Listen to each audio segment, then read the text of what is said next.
Okay, hello. Welcome to the Life Breath Club's weekly meeting. Need to get our backup recording going. Hang on a minute. Conference recording started. Okay, hello, and welcome to the Life Breath Club's weekly meeting for June 30th, 2014. 1 minute to the top of the hour. We're starting just a minute early here today. Let folks hop on the call as they enter. We're real flexible here. No worry about background noise. We're a pretty tolerant group. The phone line is unmuted. The chat box is open on the Hangout. So I don't think you can. We'll begin to utilize more of the ability of the Google Plus Hangout in the future. We're really just still using it to live stream and to provide a recording for our phone line. Though there are so many more possibilities with Google Hangouts, but you definitely can ask questions on the page where the recording is posted in the membership area of the Heart Failure Solutions blog. You Life Breath Club members have a private area over there. My name is Carrie Tucker. I'm the Life Breath Coach from HeartFailureSolutions.com, and welcome to our community members. This is a meeting space where we come together once a week to put our awareness on our breathing. Yeah. So if you're wondering what this call is all about, that's exactly what it is. It's a commitment to refocus on the power of our breathing. Yeah, as Life Breath Clubbers, if you've read your Increase Your Oxygen free ebook from the Life Breath Coach, all you got to do is give us your contact information to obtain that free ebook over on the Life Breath Club members area of the Heart Failure Solutions blog. And that free ebook discusses the progression of disease so that you can understand your role a little better. You can understand what you can do to reverse disease. You can understand what you need to be aware of and watchful for so that you're aware when your disease process begins to advance. It isn't a surprise attack, generally. We generally see the progression of disease before we experience really stage 4 symptoms of disease, which is where the discomfort really begins. So if we really learn to recognize disease early on, then we are ahead of the game. Yeah, we are much more apt to discover easy solution when we recognize trouble early on. The Life Breath Club Masters level membership is when you up the ante and you get a little bit more serious and you're ready to create a plan, a daily practice that will get you closer to your goals. Now, what's your goal? Do you want to lose weight? Do you want to have more energy? Do you want to reduce your fluid retention? Maybe you know specifically that fluid retention is a problem as opposed to general weight loss as being your priority. Some folks haven't quite figured that out yet, right? Weight loss is weight loss, so we say. But that's what we're talking about here today.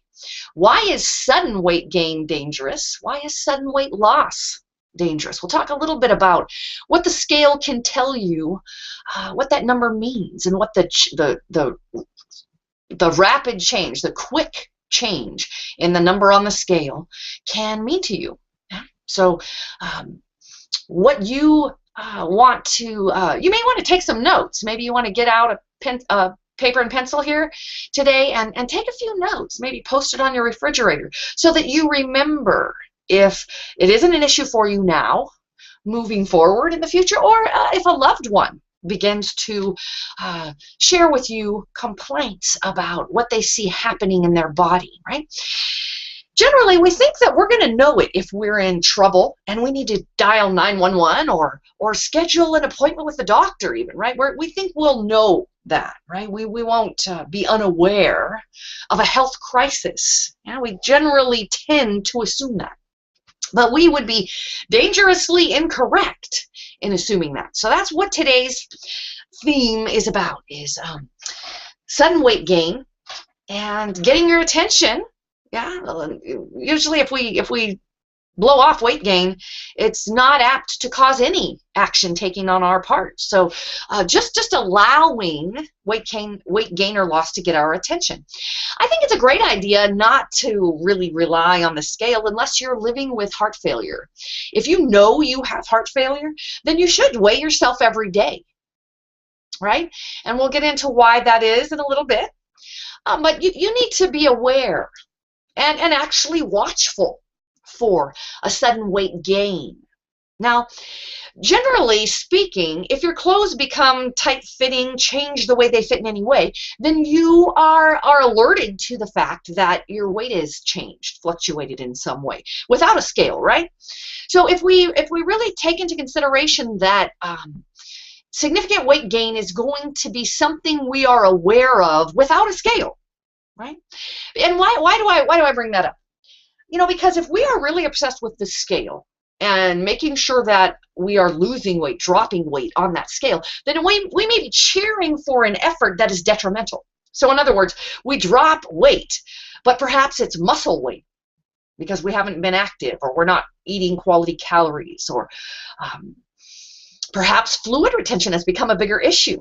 And when fluid retention accumulates, it interferes with the absorption of your nutrition, which can cause weight gain in a couple different ways. It can interfere with the way that you exchange gas, right? Taking on oxygen and expelling waste gases can interfere with that. It gets in the way. And these issues can really cause you trouble that you will notice in weight fluctuation, right? Though if, like I say, if this fluid retention causes a deterioration in your health, resulting in muscle loss, which is not unheard of, not at all surprising, right, when you're dealing with a health crisis issue, as we've just described, then muscle loss is to be expected, right? But if you gain muscle if you lose muscle while you gain fluid, then you may have a tough time understanding what that number means, or maybe that number doesn't even register as a significant change, right? So it won't get your attention at all, right?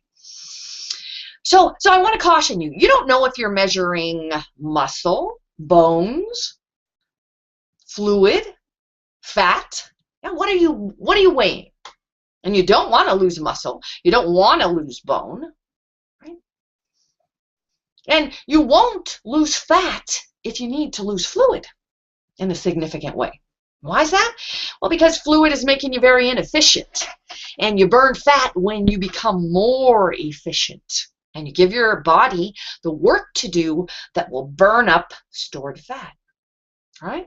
So this is why it's a big deal to really talk about fluid retention as we explore sudden weight gain or loss. Now let me just tap into a little bit of awareness there around weight loss. Okay, so let's just cover this from the get-go and put it aside, okay? Now, sudden weight loss for some can be good news. Like, heck, I don't know why I'm losing weight, but hallelujah, you know? like I'm so grateful type of a thing. In fact, a very good friend of mine who passed away 6 years ago, really, she inspired my effort to begin the Heart Failure Solutions blog. Terry died of heart failure. But a good year and a half before her death, she was losing weight rapidly. And her doctors weren't concerned about it enough. They really failed to be alarmed at her rapid weight loss. I was personally alarmed at her rapid weight loss because I could see it in her when I bumped into her at the store, or when I saw her at the school that our children went to together. I could see this rapid weight loss, and I began to ask her questions, and it was obvious that the weight loss was due to chronic diarrhea that she had been experiencing for months. Well, chronic diarrhea ongoing is a big concern above and beyond weight loss, right? Because as we lose fluid, say water coming out of our butt where we should be pooping, excuse my graphic terminology here, or just plain lots and lots of urination, perhaps. Perhaps just uh, changes in our bathroom habits in general, right? But maybe an inability to eat more, right? So it's not that you want to diet, you're just having trouble with digesting food and an appetite and all that good stuff. Well, it's really important that we really investigate, right? Perhaps sometimes with cancer, other disease processes, you can experience a sudden weight drop, right? With Terry, it was a rotting section of bowel that was causing chronic diarrhea and eventually killed her. The chronic infection in her bowel really destroyed her heart muscle. And this is how Terry's heart failure devastated her health. So weight loss, yeah, definitely you want to let it get your attention. It's not always good news, right? But weight gain, as we look at weight gain, it was interesting as I prepared for today's call. I hopped around the internet a little bit and took a look at people looking for information around weight gain. And it's troubling to see us advising each other, right? Lay people who really don't have any medical expertise in any way, shape, or form, telling others, 3 pounds, 4 pounds of weight gain overnight, it's fluid, don't sweat it, no big deal, it's just fluid gain. Whereas if you look on a medical site, then there's a caution. If you gain 2 to 3 pounds in a 24-hour period or 5 pounds in a week, then you should phone your doctor at the very least and get an appointment to come on in and see him. The steady progressive weight gain without changes in your eating habits or reduction in your ability to be active, no real changes, just a steadily increasing weight can be a reason to go and see your doctor. Right? This accumulation of fluid is extremely problematic. Right? As I was alluding to a little bit earlier, that it interferes with the way you absorb your nutrition. It interferes with the way you absorb oxygen and expel waste gases. The breathing process is definitely hindered by fluid accumulation. So fluid retention, we talked about a little bit last week about fluid retention occurs in young women, usually around childbearing years, right? We wouldn't necessarily attribute weight gain, even fluid weight gain that we're aware of as fluid, right? Puffy fingers and feet, maybe bloated belly, even some puffiness around the ankle bone, right? That we really don't worry about it so much if we're young childbearing age women, right? However, that's really a sad statement, right? Western medicine really doesn't understand fluid retention. They really don't.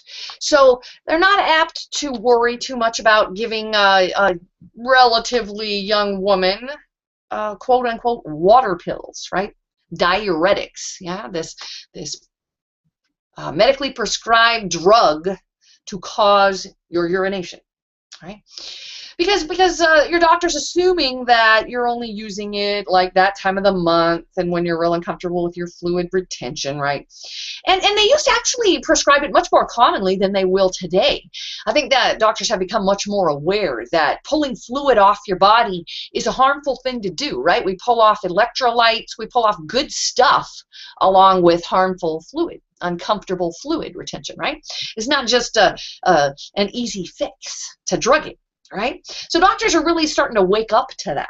However, if a young woman of childbearing age or maybe getting closer to menopausal type of likelihood, if they start to experience increasing blood pressure, right, then their doctor is going to look at perhaps blood pressure drugs that also offer diuresing element, right? So a blood pressure medication that pulls water off your system. So some folks aren't even aware that they're taking a drug that does that, right? They think they just take blood pressure medication.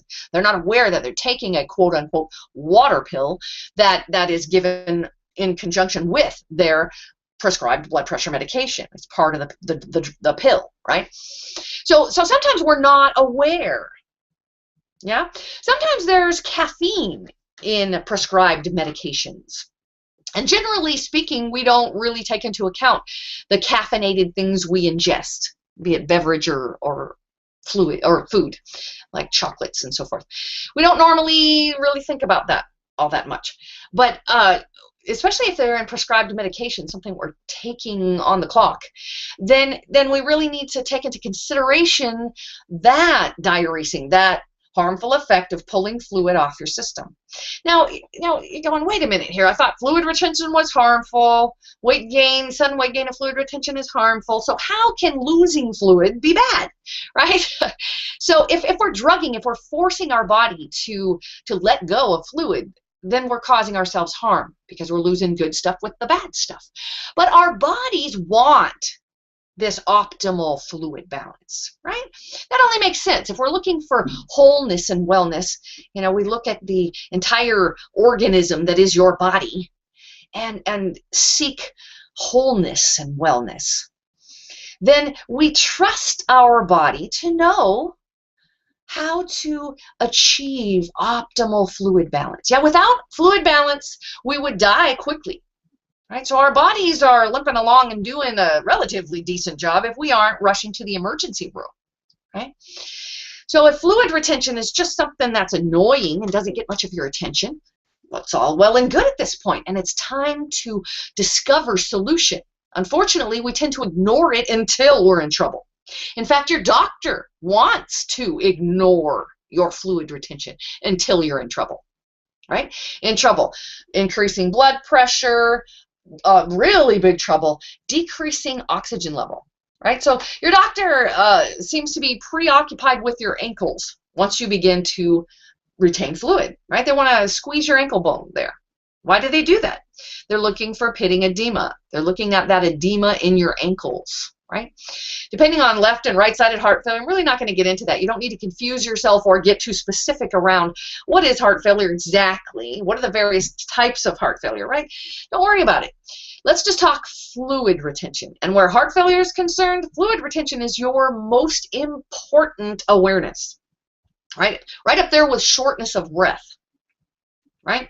If you're paying more attention to your fluid retention, then you will be looking at the precursor to shortness of breath, right? Because you can count on, if your shortness of breath is increasing, your fluid retention is very likely increasing.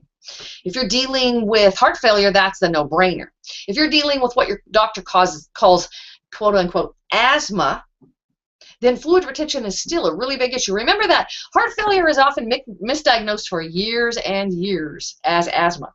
Sometimes folks are just getting a recurring pneumonia diagnosis. They really have had no other diagnosis. In fact, their doctor says, your heart is fine.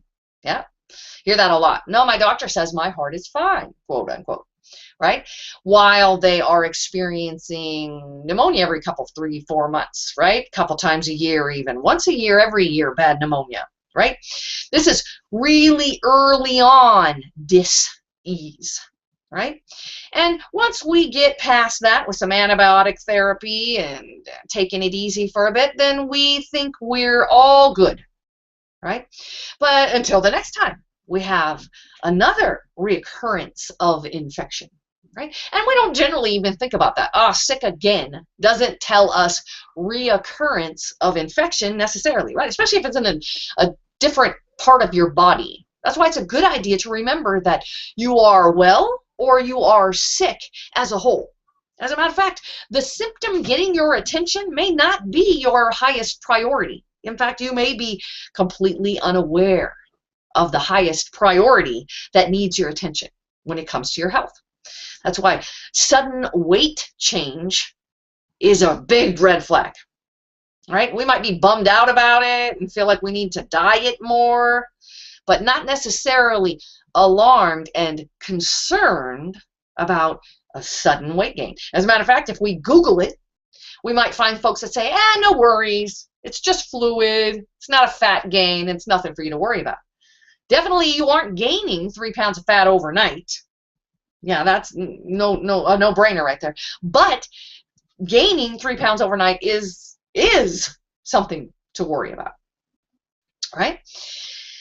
So as we take a look at why you might be concerned about that sudden weight gain, take a look at the rest of your symptoms. Are you keeping a journal of how you feel?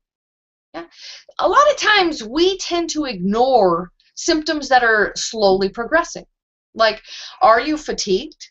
Do you feel increasingly fatigued? And does that correlate with the amount of fluid retention you're experiencing? Right? You will know if you're writing down your mood, your energy level, your clarity, and your, the fuzzy brain feeling. Yeah. If you are recording it on a regular basis, then you will be better apt to spot it. Yeah. You really can't believe you'll ignore something as important as a creeping health crisis. But that's why I really have made such an effort to develop an online address, yeah, a place where folks can find me virtually. Yeah, you can't venture into the middle of the Pacific, and it seems there aren't many places to achieve to access good quality information that tells you what to do when you need it most. This is an urgent health issue. Right? We're just not getting that message from our doctor because our doctor really doesn't have any idea of what to do about that. Just like your doctor should be discussing with you your cholesterol level before your doctor writes a prescription for you to lower your cholesterol levels. Is your doctor discussing with you how you should be changing your diet? Is your doctor asking you exactly how many times a week you are active? Yeah, that dreaded word exercise. But, exercise isn't, put on your sweatpants and get to the gym necessarily. It's get out the door and down the road. And how consistently are you doing that? And giving you blood pressure lowering medication is doing you a disservice if you haven't really given that any effort. Right? Well, it's just a little pill that'll help to prevent my heart disease, right? Wrong. Right?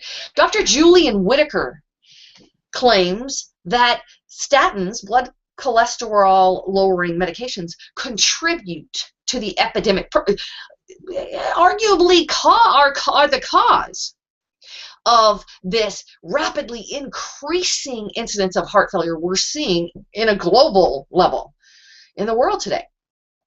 Right? Dr. Julian Whitaker is a cardiologist. And he's prepared to state publicly that statins are problematic when we are facing this epidemic of heart failure.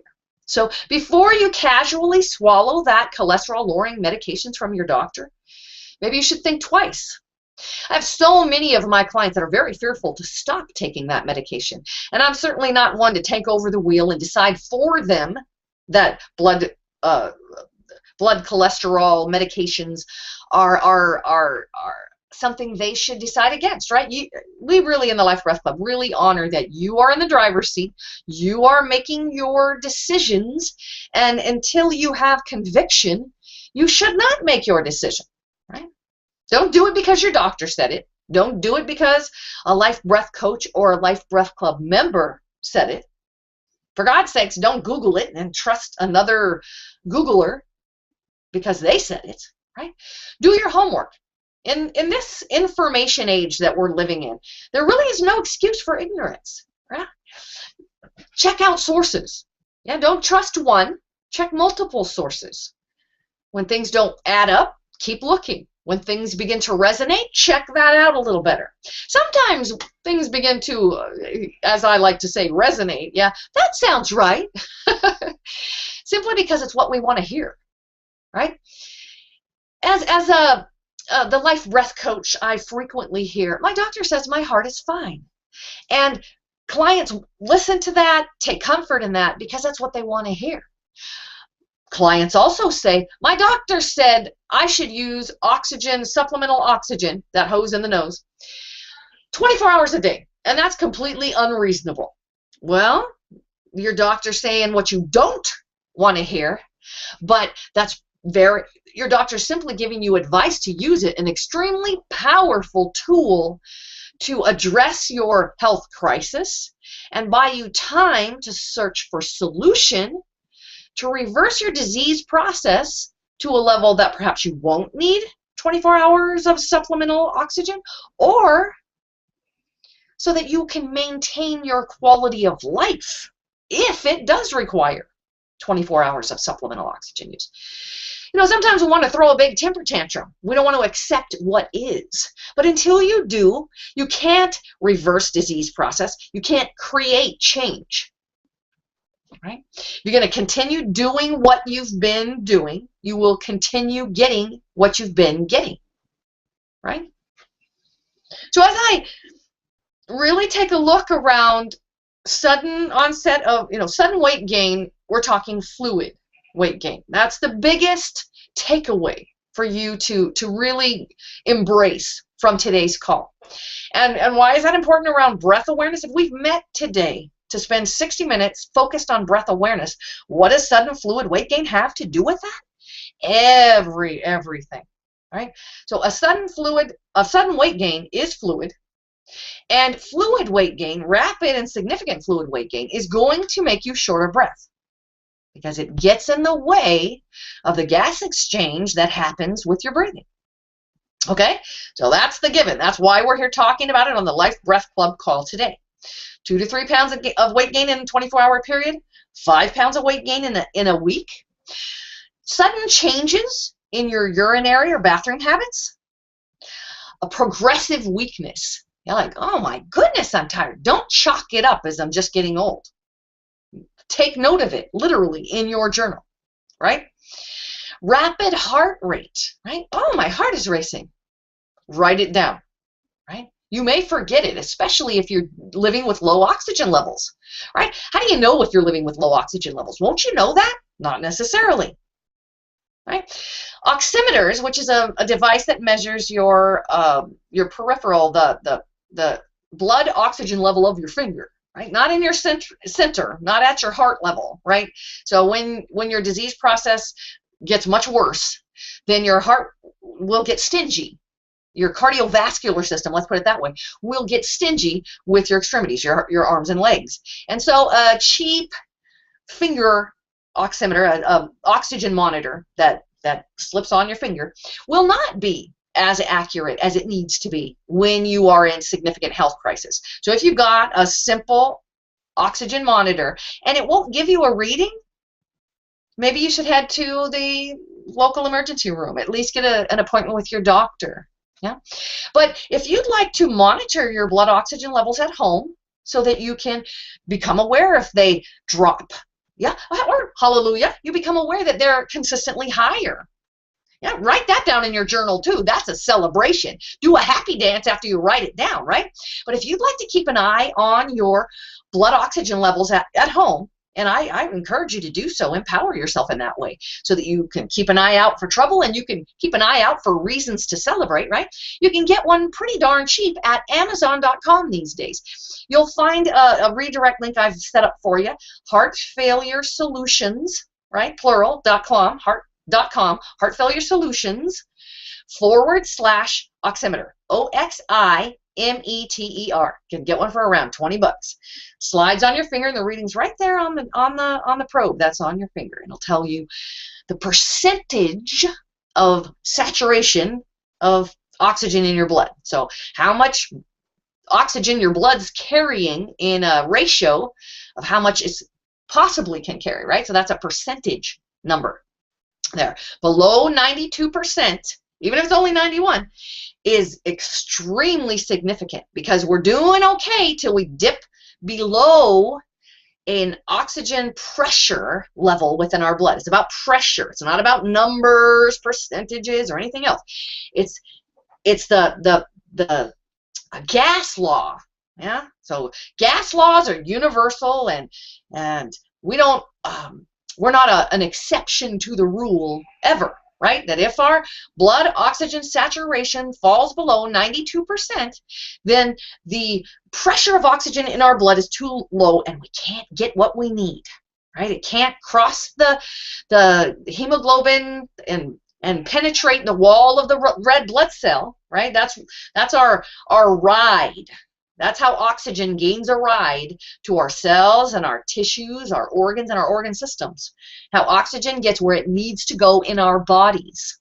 And without that 92% blood oxygen saturation, we begin to experience trouble. We may not feel it. In fact, you won't feel it likely. You may get some tingling in your fingers. You might get some tingling in your face, maybe a hot, like a heat flash in your face, or lightheadedness. You may get chest tightness. You may feel nothing at all, right? Many people with experiencing low oxygen levels feel nothing at all, right?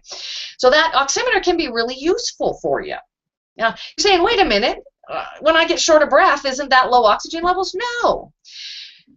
The mechanism in your brain that says breathe faster is carbon dioxide, period. That's your drive to breathe until you have such advanced lung disease that that mechanism starts to shift. And that's a ways down the road.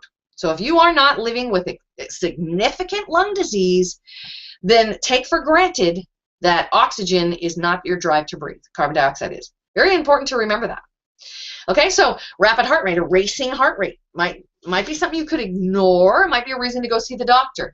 Although if your doctor wants to prescribe metoprolol, say, and tell you to stay on it to control the fluttering of your heart rate, I encourage you to be diligent, be aware, be proactive.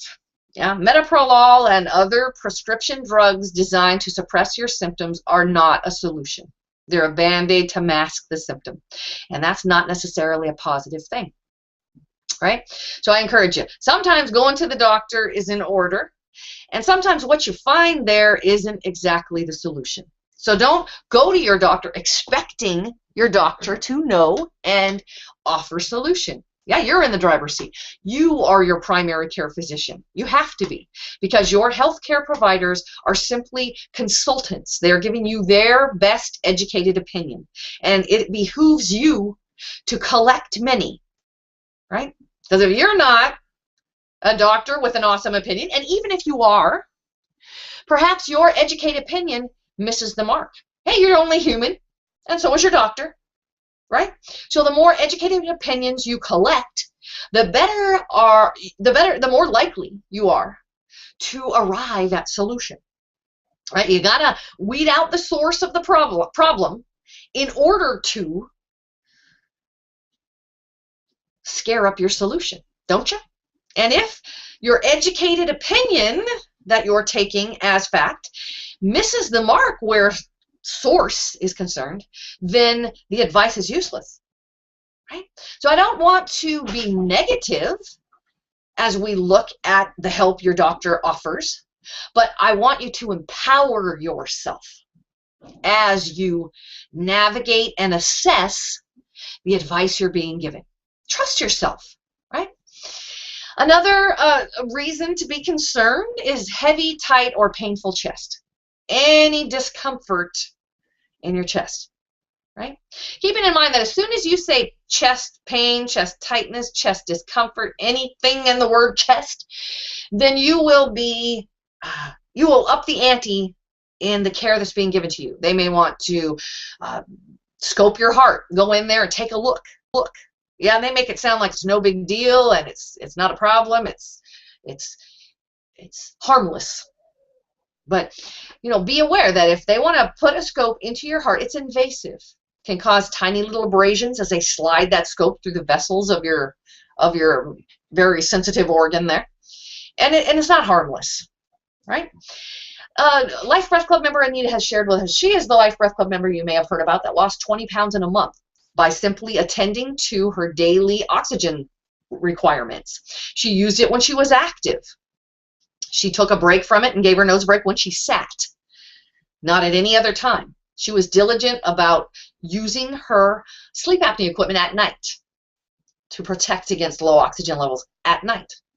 And in under a month, she lost 20 pounds. Yeah, it's a big, big reason to at least give that a go. At least put that to the test. Now, don't fool yourself into thinking that that being annoyed by it every time you're sitting in a chair near your home oxygen concentrator, right? That you go ahead and put the oxygen on. But you just want to run to the bathroom, so you just slip that oxygen off to run on down the hallway and back real quick. Then don't delude yourself into thinking that you are attending to your oxygen needs, because you're not, right? When you exert yourself is when your oxygen needs increase. And when you are seated and with a straight spine and nice breathing, nice quality respirations, is when you are least likely to have an oxygen deficit. Yeah, inadequate levels of oxygen available to your organs and organ systems, right? So please be diligent and don't fool yourself. Yeah, just because it's not a fun thing to do. Yeah, Life Breath Club member Anita said that she's still real careful to use her oxygen because she knows that if she doesn't, that she's not maintaining her strength. But she is happy to sympathize that it gets to be annoying. It gets to be a hassle. It's not convenient. But she asks her family members for support and for help. But what I was launched onto Anita's story about is that even after Anita had dropped all the weight, she even ended up hospitalized because she needed to reduce her blood pressure medication, right? Her Life Breath Club practice had been so successful, yeah, and she had lost so much weight that now her blood pressure medications that she had been taking for a very long time were now over-medicating her.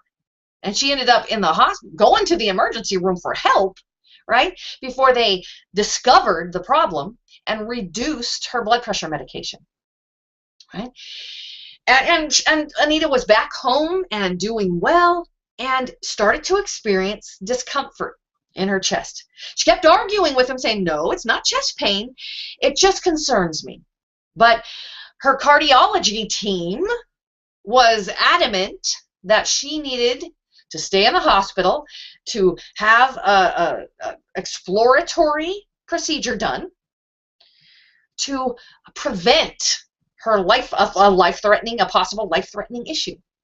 Well, Anita wasn't convinced, and her gut told her, her intuition told her that she needed to hold off.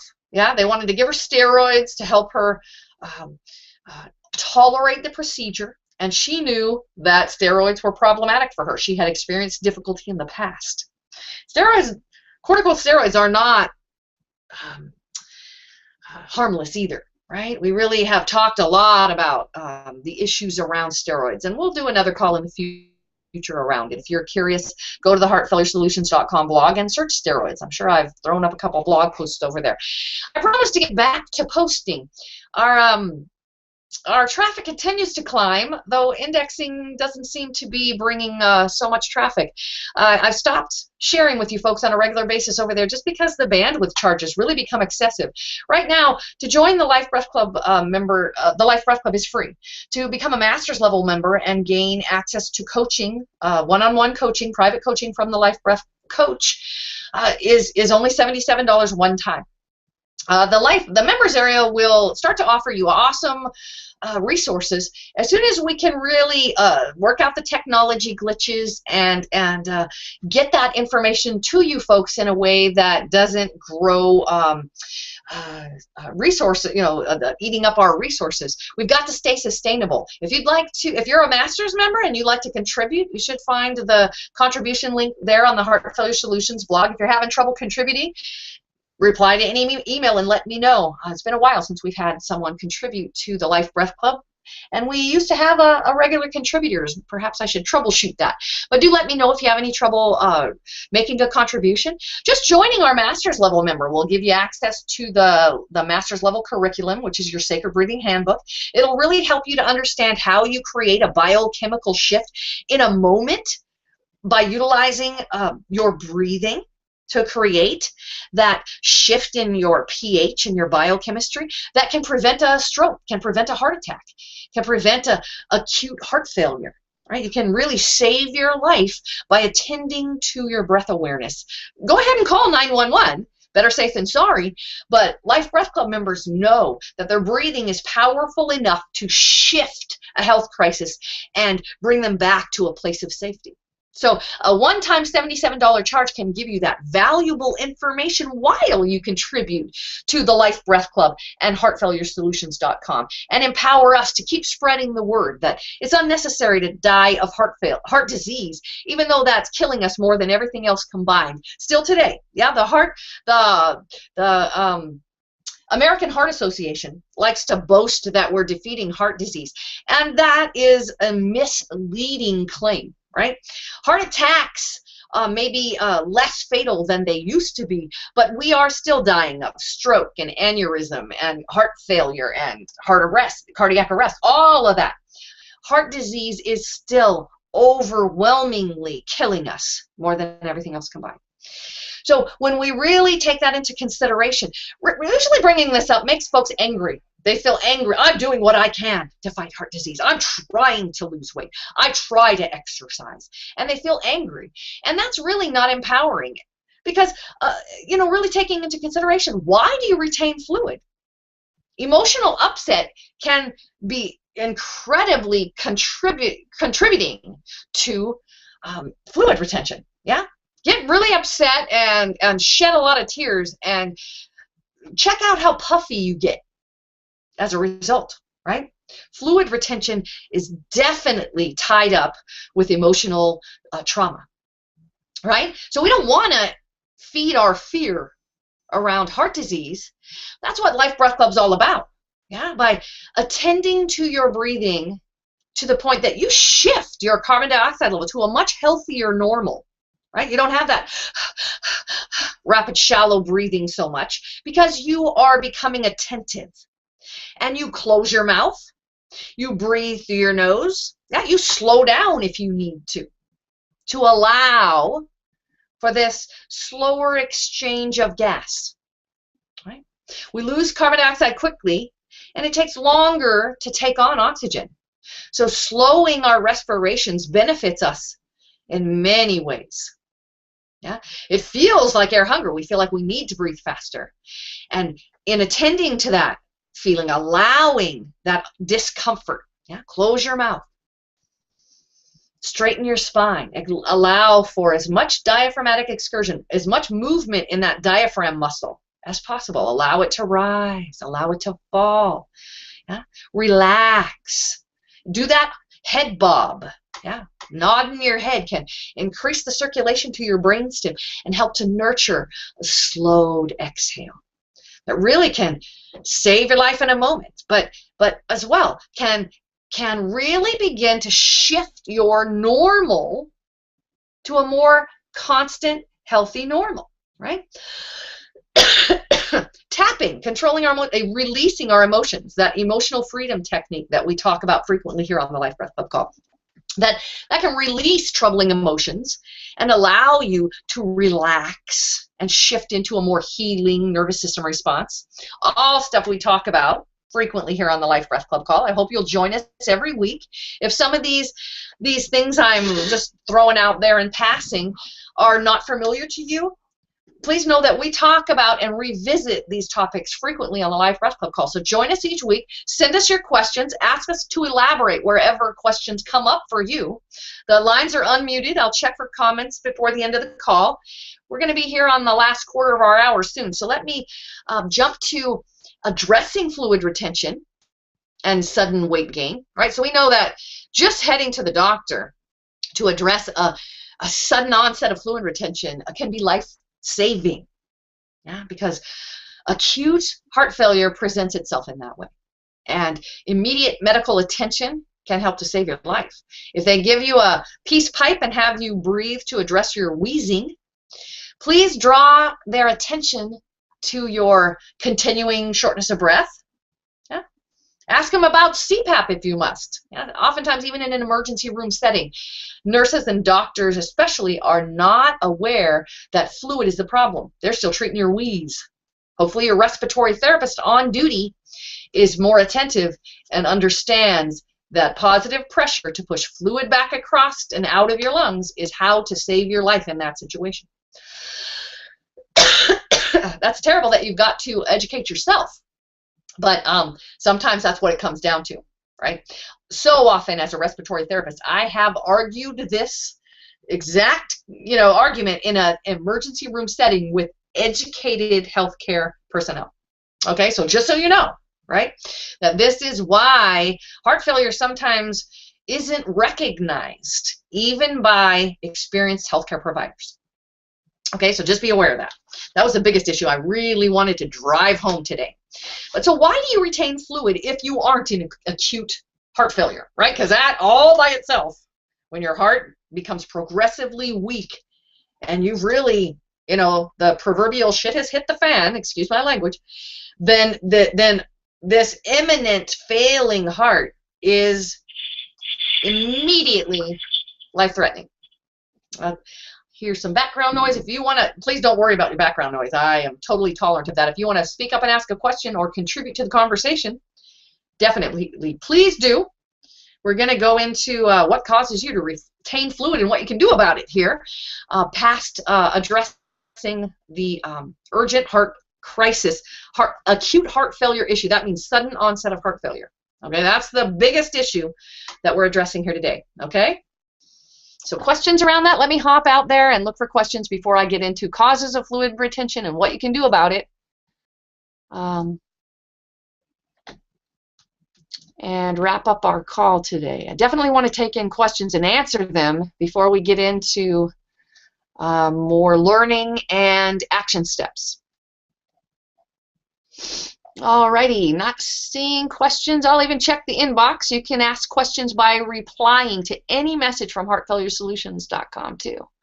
Okay, so I'm not seeing questions, so let's hop on into causes of fluid retention and what you can do about it.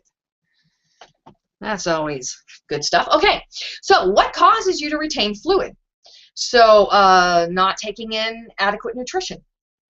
Oops, does that make you stop and think, right? Because if you're really frustrated by stubborn weight loss, yeah, it just won't come off those pounds, you may be tempted to starve yourself. Yeah, I'll eat nothing. I'll lose weight that way. I'll starve myself. Yeah, you get frustrated with, carefully choosing your foods and no progress on the scale, right? So, hey, give yourself a break. We know frustration can lead you to do crazy things like starve yourself. So we want to encourage you to love yourself. Yeah, choose fruits and vegetables and whole grains. Yeah, not breads and cereals. Those are terribly processed. But whole grains, nuts, seeds, lean proteins. Yeah, whole foods, not packaged or canned foods. Right? Real food.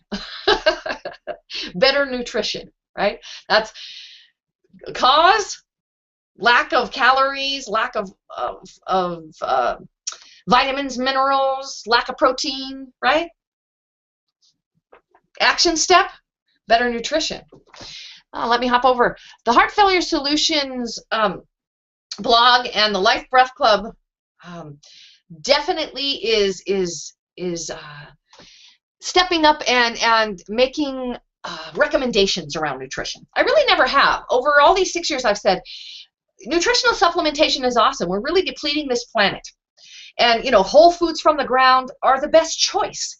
And yet whole foods from the ground can also be deficient because our soil is just not what it used to be, right? So supplementing nutrition is awesome. It's also something to be cautious about. If you have even possible fluid retention and you decide to take supplements or prescription drugs, either or, please just initially, right, when you begin this daily practice of supplementing with nutritional supplements or pharmaceuticals, please take your blood pressure, say 2 to 3 times every day, just to kind of watch as you initiate this change, okay? Now, if you see a fluctuation, then, make note of it. Perhaps make an appointment with your doctor, perhaps head to the emergency room, perhaps stop the supplement, right? If you begin to notice greater than 50 fluctuation in the top number, the big number on the top, so 120 over 80, 120 is the top big number I'm talking about, right? If you notice that it's much lower in the morning, yeah, that's 50 points lower in the morning than, say, when you're exercising in the afternoon, even if you don't have high blood pressure with either reading, Just a fluctuation of greater than 50 is a reason to be concerned, right? And nutritional supplements as well as prescriptives can actually cause those big changes in your blood pressure. So be careful, please. Having said that, I want to offer you some, oh, that's not the one I was looking for. Oh, there we go. I want to offer you some recommendations around nutritional supplementation. Okay, so heartfailuresolutions.com/greens, Greens. I think it's important. Getting green food in your diet is important. Heartfailuresolutions.com/tangerine, TANGERINE, and /peach, PEACH. You know how to spell those words, right? But /tangerine and peach is heartfailuresolutions.com recommendation for the 90 essential nutrients. Powdered drink supplements, right? So you make a drink out of the powder and you drink it every day, and you give yourself 90 essential nutrients each and every day. Really important stuff, right? Fatty acids. Fatty acids are really important for maintaining a healthy heart, for avoiding, if you want to do something to prevent, quote unquote, prevent heart disease, then fatty acids are a much better bet than cholesterol lowering medications, right? So heartfailuresolutions.com/fatty, FATTY-acids. And I've pointed at the plant-based fatty acid supplement because that's my preference. You can also find fish oil. No, that one is to the fish oil fatty acids. You can also find plant-based-fatty-acids. That will point you to plant-based fatty acids. That's healthy for you, yeah? /heartfailuresolutions.com/chocolate. We'll give you a healthy chocolate. /cheese gives you a much healthier access to a good quality cheese. Cheeses that are available at your local store are problematic for many reasons that we won't get into today. Are you having blood sugar issues? Yeah, taking metformin, yeah, prescriptive medications to prevent diabetes. Science is really showing us that it's not preventing anything. In fact, it's likely pushing you closer to having to take insulin for your blood sugar troubles than if you didn't take prescriptive medications for blood sugar. So be careful. I'm just repeating science. And remember, your doctor is very slow at implementing science. Why? Because your doctor wants to do what his or her peers are doing. Because medical liability only arises when you do something different than your peer group does, right? So if your doctor kills you, it's not malpractice if he's doing what all the other doctors are doing. Did you know that? So it's a good idea to keep this in mind, right? So before you agree to drug your cholesterol levels, before you agree to drug your blood sugar, right? We're not talking about life-threatening glucose levels, right? We're talking about, oh, looks like your blood sugar's climbing. Perhaps we need to put you on a pill, okay? It's that kind of medication from your doctor. Maybe you should take another look. Yeah, so you'll find heartfailuresolutions.com/blood-sugar. And you will find supplements that really will help you to address this increasingly important issue for you, right? If your doctor's pointing to it, then you better give it your attention. Before you need to consider prescriptives that are going to cause you trouble. Prescription drugs cause side effects. That's a blanket statement, I'm happy to say. And those side effects will not be pleasant. So if you want to avoid them, then do your homework before you have to, okay? Let's get serious. So better nutrition is a great idea, okay? Number 2, detox. What is another, so cause and call to action?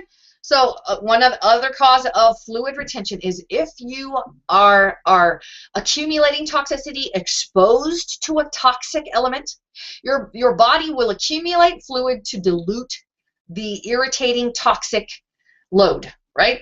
They want to dilute that toxicity so that it is less harmful to your cells, tissues, organs, and organ systems, right? So your body is trying to protect you with this fluid retention, right? So instead of drugging it and pulling off the fluid that's diluting the toxicity, what we need to do is pull off some of the toxicity, right? So what's the call to action? Detox, right? Did I make a redirect link for detox? I'm not sure that I did, but I will. I'm making myself a note right now. The Youngevity is the product line that I have decided to go ahead and begin to promote. Dr. Wallach is somebody I trust. I've always trusted. Every time I hear him speak, I hear what he has to say. It resonates. It makes perfect sense. And Youngevity is his baby. He really gave birth to this opportunity to gain access to better quality, more trustworthy supplementation. So hop on over to the lifebreathclub.youngevity.com, I believe, or maybe it's the P90. I need to make a redirect for that as well. But just head on over to heartfailuresolutions.com/wholesale to be introduced to the entire Youngevity site and the entire product line of products from Youngevity, as well as to find a way to access those products at a reduced price. You can buy them wholesale, as I do, as Chris Downs, Life Breath Club member Chris Downs does. You don't have to sell them to your friends and family if you don't want to. You can just buy them at a reduced price. You can tell people about your awesome experience and maybe start to earn the products so that you don't have to pay for them. You can get them for free. It's another opportunity. If multi-level marketing is a dirty word to you, don't let it stress you out, right? You can buy these supplements any way you like, or you can research supplements at a local natural food store and trust yourself. Yeah, muscle testing is a great way to decide whether or not you want to implement a supplement into your daily practice. We'll cover that. I think I'll take an entire video conference call. Yeah, I'll get on camera, really get past my comfort zone here, get outside of my comfort zone, and put myself in the front of the camera. I don't know why that's so hard for me to do, but I really need to be doing that with you. Show you how to do emotional freedom technique. Show you how to really address concerns and use muscle testing to keep yourself safe from possible harm, as well as to give yourself a greater comfort level when you begin to utilize things that are unfamiliar to you. Muscle testing is solid science, and muscle testing is a way to get your body to tell you what may be of benefit and what may be of consequence. Really, it's amazing. It's amazing. The power versus force. You'll find that at heartfailuresolutions.com/power-vs-force, I believe, is a redirect link that I've set up. Or just go over there on Amazon and search it. That's what the redirect link takes you to, is Amazon anyway. And Power versus Force is the publication that will convince you, the way it did me, because it really points to and references you to the large amount of research that has been done around muscle testing. Your body knows better than you do what is good and what is not for your body, right? Okay, we're up to 3 minutes on the hour. I want to get through more of this information on what causes fluid retention and what you can do about it. So detox, really, I mean, minimize the exposure to toxic substances as well. Utilize more natural cleaners to clean your house, to wash your laundry. Perhaps you can throw out your softener. Laundry, like dryer sheets that you throw into your dryer, those are actually really problematic. You may not muscle test as accurately as a result of using them on your clothing in your laundry, which tells me that that's possibly a toxic element that your body doesn't like, right? Just all by itself, that tells me that. And as well, borax is something that the American Cancer Society recommends people use in place of laundry detergents. So it's in your best interest to minimize the toxic load you gain from laundry by using more natural substances to clean your laundry with. For example, borax is one more natural way to get your clothes clean. And actually, the Cancer Society says to use it in place of detergent as well as bleach. So you can also find other companies, some multi-level marketing companies really pride themselves on safer home products. There was one that escapes me at the moment, but there are many multi-level marketing companies. Amway is one that provide safer alternatives to toxic home cleaning products. As well, if you use a detox, herbal detox, dandelion root, burdock root, some really, just natural herbal remedies can really stimulate detox and actually make you lose too much fluid and put you into electrolyte trouble. So before you start utilizing any powerful detox remedy, even if it's an herbal sort of a thing, please be careful. Be very, very careful. Yeah, you don't want to cause any sudden changes that cause your body stress and push you into crisis. So be careful. More sleep, better sleep. So perhaps reducing stimulation as you get on closer to bedtime, right? Perhaps utilizing, we're going to be offering some awesome workshops around nurturing your nervous system and helping to swing your nervous system into a more relaxed response instead of a stressed fight and flight response, right? Simply in doing that, you'll improve the quality of your sleep, right? Take electrical appliances out of your bedroom, right? Make your bedroom a peaceful sanctuary. Don't bring stress into the bedroom, right? All of these things can help to contribute to better sleep. Reduce caffeine usage. Yeah, stop it earlier in the day. All of these things can really assist your sleeping. If you think that maybe you stop breathing while you sleep, perhaps you need to ask your doctor about a sleep study to evaluate that possibility, that maybe you need some actual help around that. I've invited a wonderful Life Breath Club advisor to create an information product to help you address sleep apnea without sleep apnea equipment. Yes, it can be done. And we're looking forward to offering you that opportunity. What changes can you make to create change in order to get off of sleep apnea equipment or to prevent sleep apnea equipment? But if you are if you stop breathing while you sleep now, then we would strongly advise you begin to implement sleep apnea equipment and put changes in place, erring on the side of caution, right? Treat the sleep apnea and then see what you can do to reverse that disease process. Good idea. Very good idea. Okay. Let's see here. So sleeping more, just getting more sleep, adding a nap in the middle of the day if you need to, just sleeping more, right, can really help you drop weight. Yeah, sleep your weight away. No kidding. If you don't believe me, try it. Yeah, and see if you don't lose fluid weight by sleeping more, right? Exercise and activity without depleting yourself.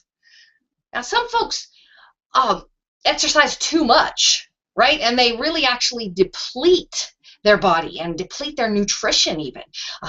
They cause themselves so much stress in maintaining, say, their body temperature, just meeting the needs of their muscles to drive themselves to complete their activity, their exercise activity each day, right?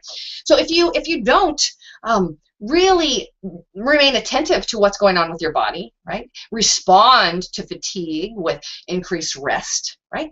Really just being consistent with every day, get up and walk for 20 minutes, even if you're not walking quickly for 20 minutes, yeah? And to just increase the speed at which you walk that small distance each day while you maintain comfort, yeah?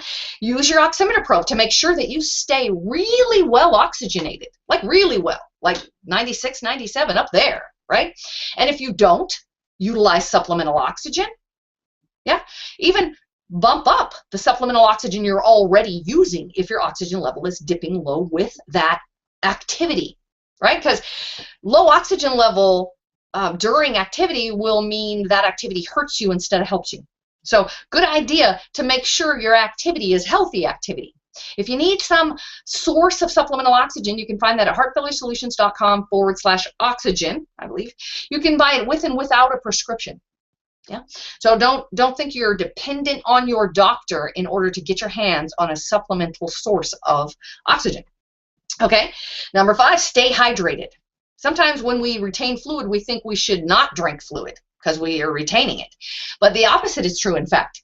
If you are careful to stay hydrated, sip fluid all day, maybe add fresh lemon to your water so that it's easier to absorb and not so much work for your body to absorb that fluid, then that may reverse and reduce fluid retention, right? So stay hydrated. It's also really, really healthy thing to do. You really need accessible water, and retained fluid is not very accessible to your body. Right? So stay hydrated.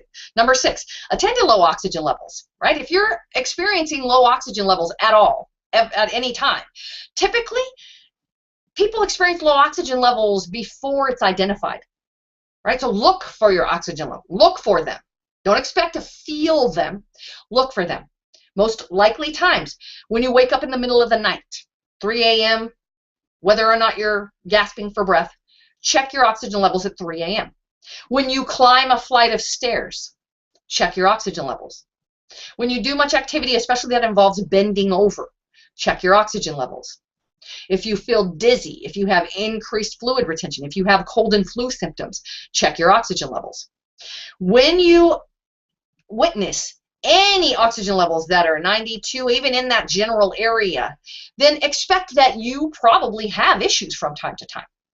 And supplementing oxygen to prevent low oxygen levels, or simply to supplement your activity, your daily consistent activity, yeah, adding supplemental oxygen, even if you don't need it, will benefit, right? Sleeping with oxygen, oxygen-rich sleep, hugely beneficial in terms of fluid retention as well as in terms of muscle strength, right? So attend to low oxygen levels. Number 7, limit sugar and choose quality salt, right? Usually when we talk about fluid retention in any way, salt comes up, yeah?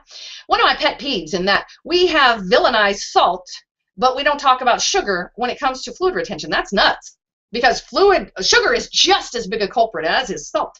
And salt isn't a bad guy if you're utilizing healthy salt. Is it wet? Is it too wet to pour through a shaker, a salt shaker, right? Then it's unprocessed, and you can trust that. It's very dense and wet. It doesn't pour through a salt shaker, right? Is it colorful? Black, brown, red mixed in with that white, right? This is healthy salt, right? Utilize healthy salts, and you don't need to worry about salt. However, if you're utilizing packaged foods, canned, box, any packaged prepared foods, right, then that is iodized, unhealthy, lots of it, salt. Right? You want to reduce your processed foods, but for more reason than just avoiding salt, right? Because we just said earlier in the call that attending to optimal nutrition means avoiding prepared foods, right? Now we're revisiting the evil that prepared foods presents in the form of salt, iodized, unhealthy, too much salt, right? But sugar is probably more deserving of the villain label, right? We're really not worried about sugar the way we should be around fluid retention. We think that we'll get diabetes if we eat too much sugar, but we don't think of the puffiness as having anything to do with sugar, but it definitely does. Mother Nature packages sugar with lots and lots of fiber. You can't even chew on a sugar cane, right? You know, fruits, vegetables are fiber, right? And if you're going to take any type of a sweet in your diet, I hope that you're at least combining it with something that's very fibrous, right? But attend to less sugar, more healthy salt choices when you're using it with your meal, right? And just plain choosing foods from the ground, from the earth, as being much better quality nutrition and eliminating unhealthy salt. Okay, so that was number 7. Number 8, avoid alcohol. Right? Fluid retention is problematic in just when you're depleting your energy stores. So alcohol really eats up energy stores. Our body is forced to work hard to deal with alcohol load. It's all obviously as well, it's a toxin that your body has to deal with and really taxes your resources and begins to accumulate in your system, really stresses your liver, all that good stuff. So if you're dealing with fluid retention, high blood pressure, all that good stuff, a lot of people don't know that you should avoid or definitely at least limit your alcohol consumption. And number 9, this is a biggie, and we will actually, when we do a fluid retention workshop, we're going to get a little bit more into this and exactly how you go about addressing this particular issue. But especially with young women of childbearing years, this one's big. So typically, food allergies are not the culprit with fluid retention. In fact, a true food allergy would cause anaphylactic shock, whereas you would be in imminent danger, right? And fluid retention would definitely be part of that, right? But we don't typically, allergies are not the typical problem with most fluid retention. However, food sensitivities are. A food sensitivity isn't an allergy, right? But your body still responds in a very similar way. It begins to take on fluids to protect you from this sensitivity. How do we develop food sensitivities? Generally by overexposure. And it's pretty easy to look at the standard American diet and see how we become overexposed to certain foods. In fact, your favorite food is likely the culprit causing your fluid retention, right? Because you have likely become overexposed to your favorite food, right? So let's go over those foods real quick. There are generally 5 that are most commonly the culprits, and those are eggs, dairy, wheat gluten, soy, and corn. And if you take a look, it's really a no-brainer how we become overexposed to those, right? The other 2 are seafoods and peanuts. So there are 7 that you want to be suspicious of. And if it's your favorite food that you become immediately suspicious of, you're probably not going to like the remedy or the identification of cause, right? That procedure is done with an elimination diet. Right? Take the one food you suspect, or take all 7, out of your diet completely for 90 days. Now that just might get to sounding unreasonable to you. But I'll tell you what, if you can eliminate fluid retention, drop weight effortlessly, never be hungry again, and maintain a healthy weight, well, it starts to sound a little bit less unreasonable, right? Especially if we can begin to give you some awesome recipes that you can utilize in order to steer clear of those foods. But remember that you've got to read labels and you've got to steer clear completely of those 7 foods for 90 days in order to really evaluate what's going on. At that point, especially if you have dropped fluid weight and you are really seeing a big change, now you want to reintroduce one food at a time and watch for trouble. Yeah? You may have really develop such a sensitivity that you need to avoid a food completely. However, you may find that if you reintroduce a food and are careful not to overconsume it in the future, that you handle it just fine. I used to think I had a terrible problem with eggs. Like, they would bother me so bad that the indigestion would make me want to jump off a bridge. It was that bad. And I was afraid to eat eggs for a long time. However, recently, I think that a few times I got eggs without realizing, and I didn't have any problem. And so I began to rotate them back in without problem. And today, I don't have any problem with eggs. Although I will, dairy typically will begin to really, I can feel it in the back of my throat. And I want to say how I describe that feeling. And when I feel that feeling, I'm very careful to remember to just steer clear of dairy for a while. And when I go back to dairy, to be very, very careful not to overeat it again. Go ahead. Okay. This is, I want to just make a comment on the egg part, and that is that if eggs give you a problem when they're cooked one way, try cooking them another way, because sometimes you won't be sensitive to them cooked in a different way. You know, like i.e. boiling versus over easy. Right. So I just kind of want to throw that in before you got too far on the egg issue. You bet. You bet. It's and you know, I mean, and typically we think of eggs bothering you being that they cause indigestion.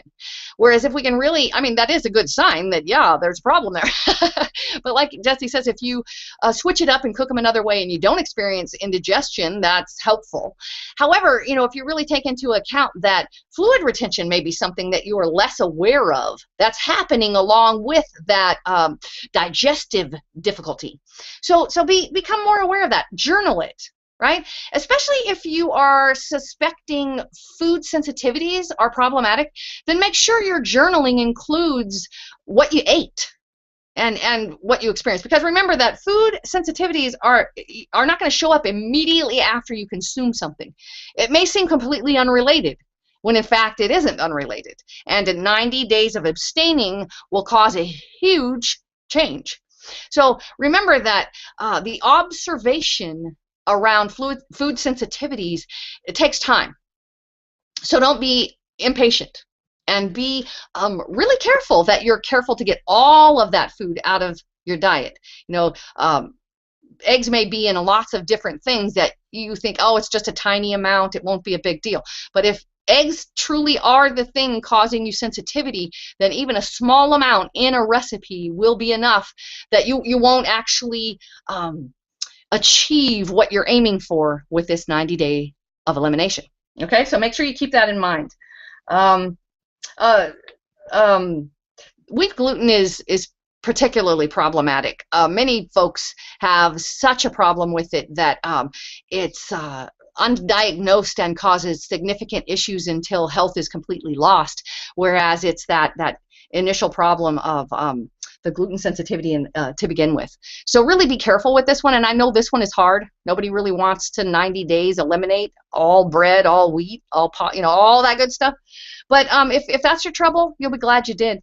And like I say, stay tuned. Heart Failure Solutions will be offering more workshops and more support where we can come together and really encourage each other through the process of attending to fluid accumulation. This is really why it's not addressed in Western medicine, because it takes too much time and it's not profitable, right? So you'll be glad you did if you give it your time and do your due diligence to address it before it's profitable. Before it's created such a significant health crisis that it has become profitable, right?